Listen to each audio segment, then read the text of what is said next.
So I'm here with Craftlight Media. I'm with Eston Abot. I'm sure everyone keeps on wondering, Eston, you make a video, you disappear. Where do you keep on going? I'll tell you where I've been going. I've been planning for this since day one, to meet up with the genius himself. My guy is called PhotoGenie, right here in studio. I'm actually at his location.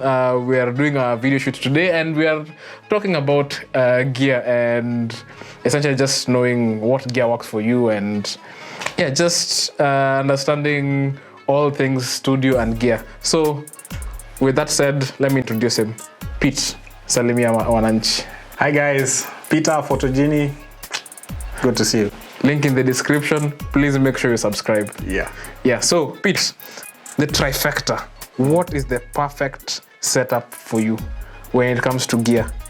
I think when it comes to gear, the perfect setup, not being specific to either Nikon or Canon or the way it is one, having a good body and having a good lens setup.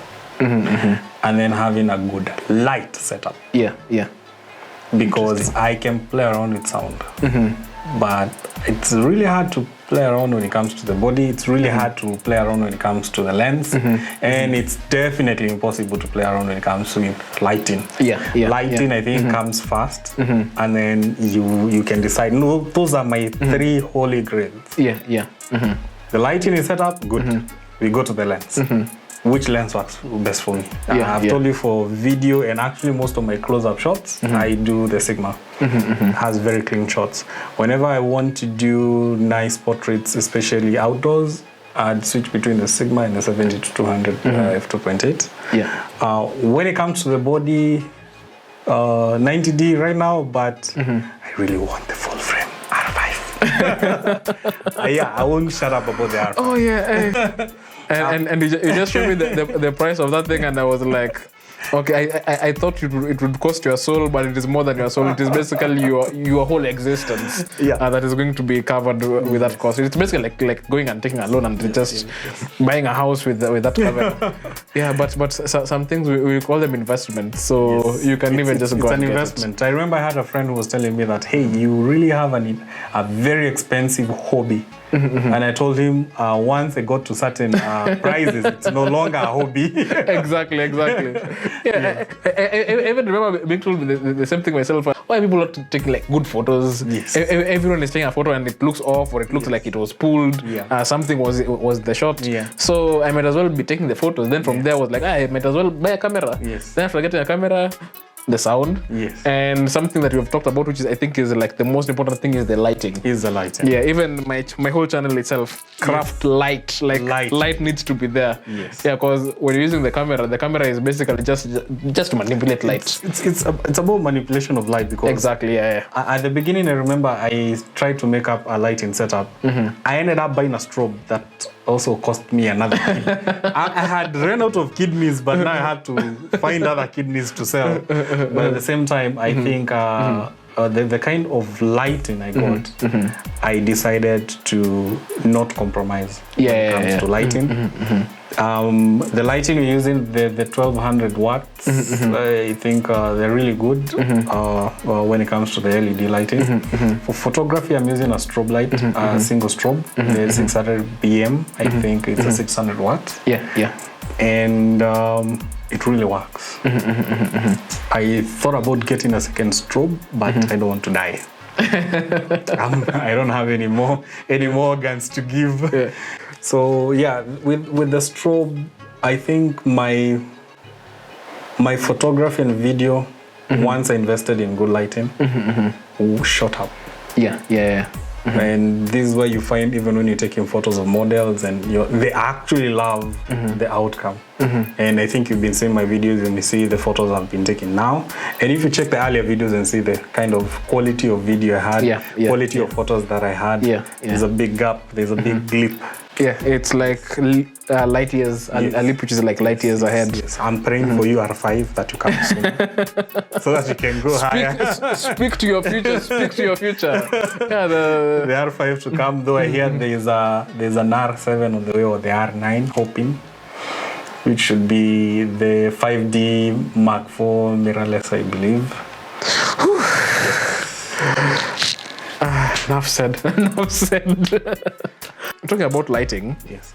I think from my end, especially when you look at the local content that we have, I don't think that so many people take it into consideration. Yeah. Especially like when you watch like videos being done here in Kenya and people are like doing skits and everything. Yeah. I won't mention names, but you're like, this thing would have appeared better if the lighting would have been done like this. And that's like something else that I should have mentioned, which asks me once you get into like the photography and videography business, because you always see like there are things that people could do better, things that appear to be like just missing in videos, and lighting is really like one of the major aspects. Sure. Yeah, someone appears like half of the face is being lit well, the other half is. It looks like a monster being hidden in the background. So in shadows and how you lighting is a core principle in photography. Yeah. You can actually, if sound doesn't work for you, you can do a voiceover later. Exactly. You cannot do that with lighting. You cannot do a light over. There's nothing like a light over. You cannot do a light over. Exactly. Yeah. So I believe it's a core element in photography and video. Yeah. Interesting.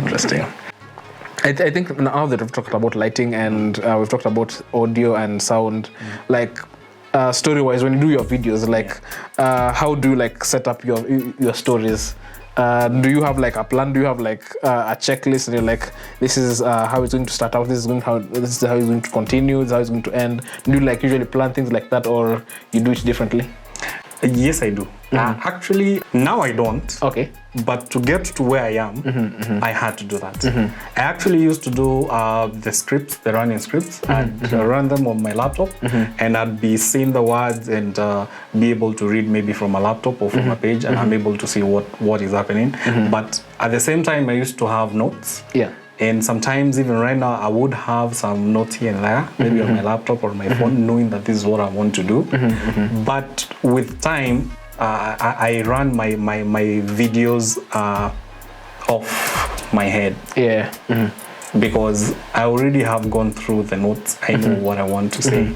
I know how I plan to say it. And at the same time, I do want to be spontaneous. I don't want to seem like just a newscaster. You know, this is how my video is going to be like. Yes, today there was ABC. No, I don't want that. I want to be able to talk from my mind, from my heart. I want to talk at the top of my head because I already know the points that I'm supposed to talk about. Yeah. So before I got here, I had to do the notes. But by and by, I am learning that I can be able in the middle of the week do like 5, 3, or maybe even 10 lines. And I have my pointers and agendas and knowing that this week I need to talk about this. Yeah. I need this kind of content and all that. And by the time I'm shooting a video, I actually don't need to see the list. Yeah. You just like roll the camera. We're doing yes, I talk out of my heart, out of my head and my heart, and it's what I know I feel. Yeah. So I don't have to read a script that sort of sounds melancholic. And it brings a lot of authenticity in it. I am still employed, I'll just say that. So if YouTube works for me, I might just go all out on it. But I remember the company that I'm working for, they requested for us to do a couple of videos for something that was being launched. I was like, well, I already know like what I'm going to talk about, but it would be easier if I had a script. And I wrote down a script and I was like, okay, let me just scan this script and I just stick with the words as they are. I thought it would take me 10 minutes to do the video because it was just supposed to be like a 30-second video. I ended up spending 2 hours trying to cram something. To cram the words because you're like, you're starting to speak and you notice that the light is not okay and you forget your words and something just starts to miss. You've mentioned something which I actually agree with, which actually has also helped me in terms of the videos that I do. The spontaneity of the situation. Exactly. You just talk from your heart. I believe you know what you want to talk about. Exactly, what you want to express. And it's not something that you just woke up today and were told, hey, we need to talk about ABCD. It's something that you planned way before, a few days before, or maybe even a week before. So at the top of your head, I'm very sure you can speak from your heart. Exactly.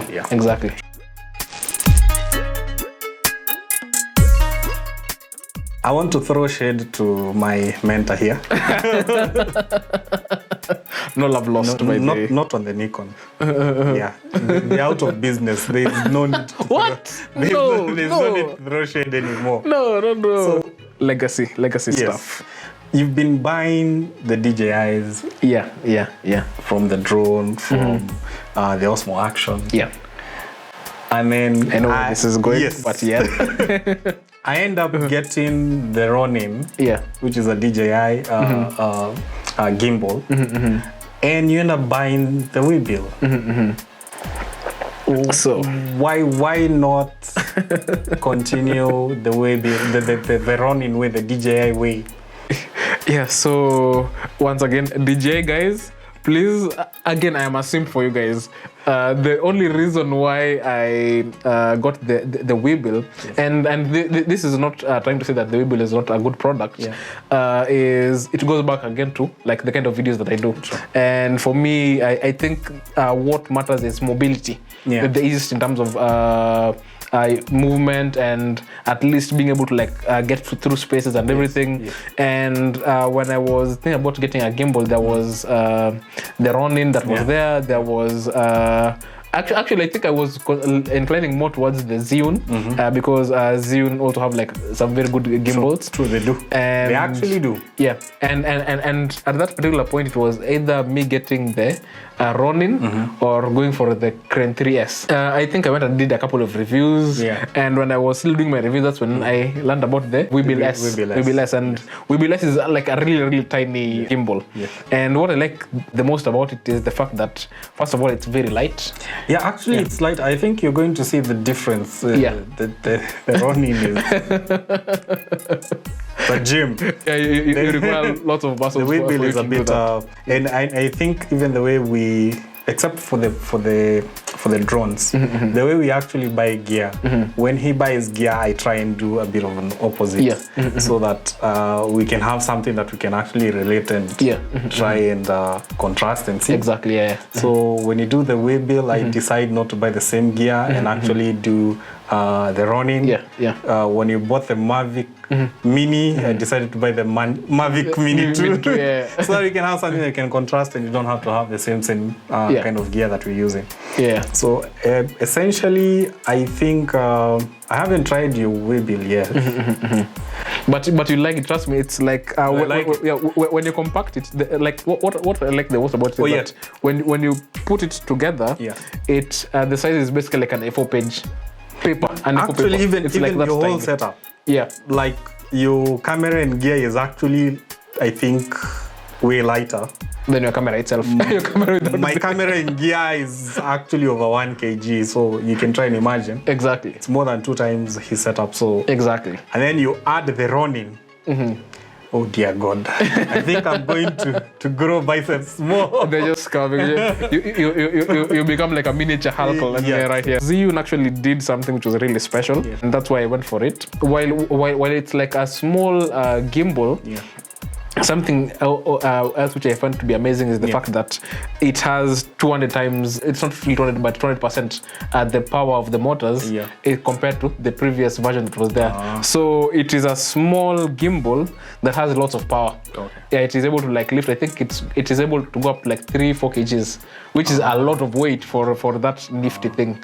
And when you just decide to go for a trip, you just like throw it in your backpack. You really need like a very big bag for you to move around with it. So size is what really mattered for you in the weight. And size matters, and the smaller the better. You didn't hear that from me. I disagree on that. Size matters, the bigger the better. That's what works. And DJI, he talks of reducing the size and the weight. Yes. Still I'm a simp, but get me please get me your stuff. The next thing I'm thinking about getting from DJI is the Pocket. Okay. The DJI Pocket, like that thing is okay. The Osmo, the Osmo is or the Pocket. The Insta360, I don't think that I'd be doing any video right now which is VR related, because that really works well with VR. But in terms of just like doing something outside out there, and I'd need like a small camera, I'd of course go either with the Osmo Action, and if I'm able to like get it very soon, I'd go for the Pocket, because the Pocket is basically everything slammed into like a small space. In a small space. Yeah. I think it has its own gimbal and good. Yeah. So my next question: are photographers not just do you consider you yourself being a photographer, being a videographer? Are you an artist? Yeah. Being a photographer by day and a videographer for that matter, I'd even say a cinematographer for that matter. Yes. It is basically an art form. Yeah. Because art, what is art? Art is essentially like expressing emotion, expressing the realities and the situation of the world in a way that it can be interpreted by other people. So I believe that we act as, I'd even go ahead and say this, that we are basically the front line. We are the vanguards of this kind of art. Yeah, we are the modern day Da Vinci. We are the modern day Da Vinci's.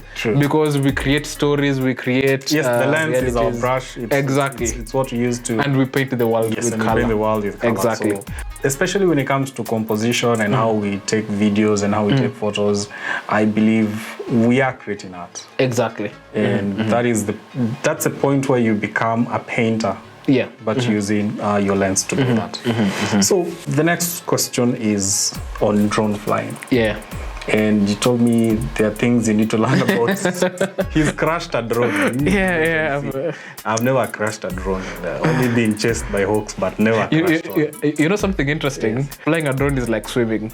And where I come from, I was told that the only way you're able to learn to swim is by you drowning. Or the only way you're able to learn to ride the bike. Okay, the only way you're able to learn to ride a bike is by you crashing with the bike. I've had a couple of hitches when I was flying the drone. I'd say that my drone has seen better days. But yeah, of course, crashing it, I've done it twice, but it is part of learning. Do I wish I would have done it differently? Obviously. Because now dents and scratches, it's not really the best look for a device like that. And anytime it scratches or it hits a tree or a wall, you're like, okay, that's my money gone.